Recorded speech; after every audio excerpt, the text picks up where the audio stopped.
2020 Democratic candidate Kamala, how could I make that mistake? Proposes that maybe we should extend school hours. Extend school hours by about 3 hours to be exact. That's what she proposes. That's what she thinks is a good idea. So, in her mind, an ideal school day would be from 8 a.m. in the morning, of course, to 6 p.m. at night. That would be what, roughly 10 hours of school time? Imagine being in school for 10 hours straight. The place that most kids hate being in, the place that most kids have to deal with shitty adults that don't even fucking like them, and, treat them unfairly, treat them like dog shit most of the time, because a lot of teachers in this country just don't give a fuck about their jobs and don't give a fuck about the students they're teaching and act like assholes to them all the time. The place where, kids have to deal with douchebags, bullies, and such. They imagine spending 10 hours in that environment. Kamala's reasoning for this is because she argues that this would accommodate better with parents' work hours because, a lot of parents get off around 6 p.m. at night.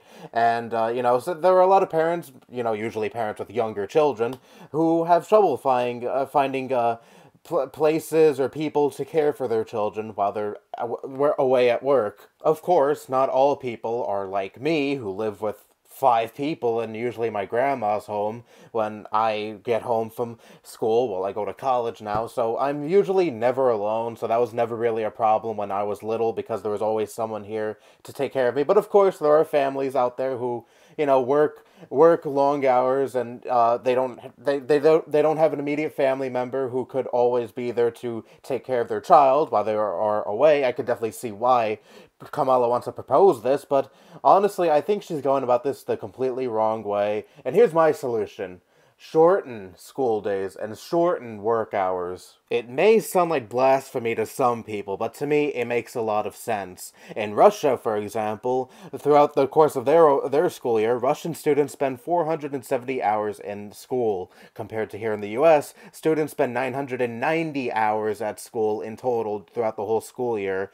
And on top of that, Russia has a 4-month annual vacation for students, which is also more than the usual, 2-month summer vacation that we get here in the States. And this doesn't hinder Russian students' learning process whatsoever. Actually, according to the U.S. Central Intelligence Agency, 99.7% of people aged 15 and older can read and write in Russia, compared to here in the U.S. where it's exactly 99%. So Russia actually has a little bit of an advantage when it comes to that. And here's something that I like even better. In Finland, students get a 15-minute break every 45 minutes. So every time class ends, I should say, they get around a 15-minute break before the next class starts.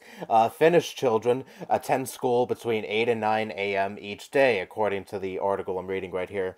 And they finish around 1 to 2 p.m., and every 45 minutes of learning, the children get a 15-minute break, and according to the article, this equates to an average of 3 hours and 45 minutes of educational instruction each day. In the U.S., children spend roughly 6.5 hours a day in the classroom.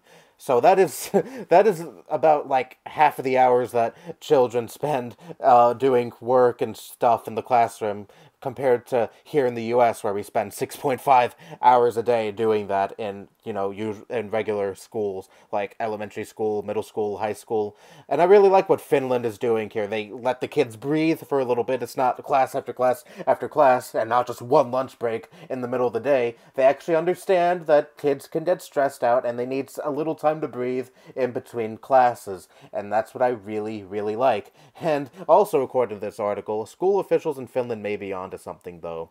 The Organization for Economic Cooperation and Development found that Finnish students ranked number 2 amongst other countries in reading, math, and science, according to The Guardian. So this little break and about 3 hours of time in the classroom also does not hinder Finnish students at all. These breaks actually probably help them. They probably help them, become less stressed out about the work they are having to do. And the Finnish education system seems to understand that their students are human and don't like being overloaded with a ton of work and stressful classes and need time to breathe a little bit. I'm in college now, and I'm accustomed to a schedule that really works with me on Mondays and Wednesdays. I wake up at 10 in the morning. I feel completely refreshed and ready to start my day. I despise waking up early in the morning. And so when I went to elementary school, middle school, high school, every day I had to wake up around 6 a.m.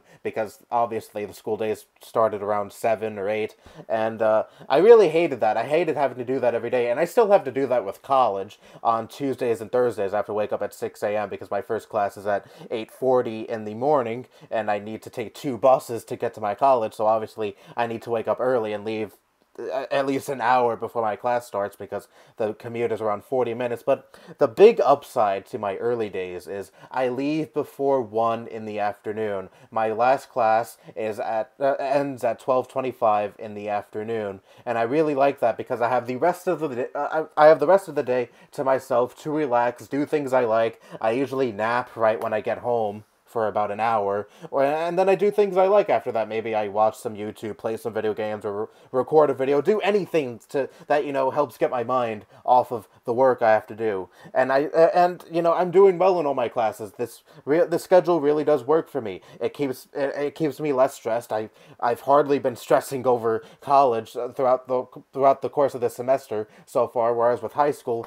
I was constantly stressed. I was actually pretty depressed. Not to say depression isn't a problem now, but I really do see how much that schedule really took a toll on me because I had to stay at school from 7 in the morning to fucking 2 or 3 in the afternoon some days. And I don't miss that one bit. And of course there are other factors. I like my college professors a lot, and none of them are assholes like some of my high school teachers were, but that's completely different. That has nothing to really do with this, what I'm talking about in this video. But yes, this schedule I have for college suits me much better, and I find myself actually doing even better in college than I was in high school because I'm actually more refreshed and accustomed to a schedule that works for me the best. And as for shorter work hours, I'm going to argue for that right now. In the Netherlands, they have around a 29-hour work week on average, and according to the article I'm reading right now. By the way, I'm going to link every article and source that I'm citing in this video in the description for all of you to check out and read for yourselves, so don't worry. I'm gonna cite all my sources in the description. Anyway, with 29-hour work weeks, the Netherlands has the world's shortest work for business professionals, according to an OECD study, as illustrated by a Bamboo HR infographic.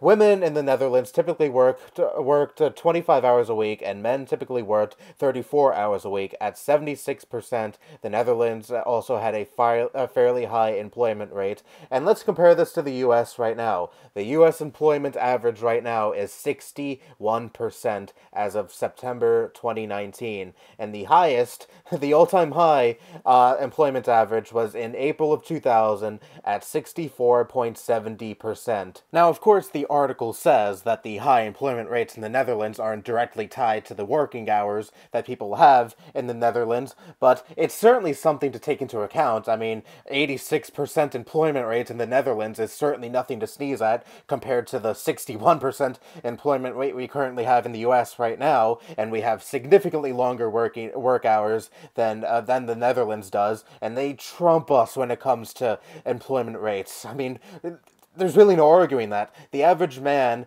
in the U.S. spends full time at work for 8.4 hours per day, and the average woman works full time for 7.9 hours per day. I mean, wouldn't you think that shortening these hours for both children and adults would be ideal, and maybe also ideal for them living a happier, more secure life? We're not fucking machines. We don't need to work, and then eventually die. I just hate this fucking work or die mentality here in this country. You're only good if you're only worth anything if you work, and pay off the bills, and that's all you amount to. Like, these other countries enjoy shorter school hours and shorter work hours, and it's not negatively impacting them whatsoever, so I don't see why we can't follow their footsteps. It doesn't make any sense to me, and Kamala Harris is a total fucking idiot for wanting to extend school hours. Extend school hours as opposed to shortening school hours and shortening work hours to better accommodate both school hours and work hours, and in the process make people happier, make people more secure, and overall just let them be humans. Let them have more time to themselves, more time to actually enjoy, rather than just spending so many hours working their ass off. I'm glad your campaign is tanking Kamala. I mean, originally the media was like, "Oh, this is the female Obama. Oh, she's gonna become our first woman president, and she's also a person of color." You know, stupid identity politic bullshit. She's just your typical centrist Democrat who isn't actually running on anything aside from, let's beat Trump, let's get a woman in the White House, let's also get a woman of color into the White House, vote for me because I'm a woman of color running for president. Fuck you. People see right through that shit now. Your campaign is bombing, like I mentioned, and people want actual policy, and good policy too, not the bullshit you've been spewing out. Let's extend school hours, let's get Trump banned off of Twitter. That's literally what she was already arguing for in the Democratic debates. Not anything important. Let's get Trump banned off Twitter. My fucking god. And not to mention how terrible of a person Kamala Harris is, especially her time as Attorney General in California, but I'm not going to get into all that here. You could look all that up for yourselves. It's quite a doozy, and I'd rather not spend 20 minutes going into the evilness of Kamala Harris during her time as Attorney General of California. But anyways, with all that said, that's all I have to say. Bye-bye.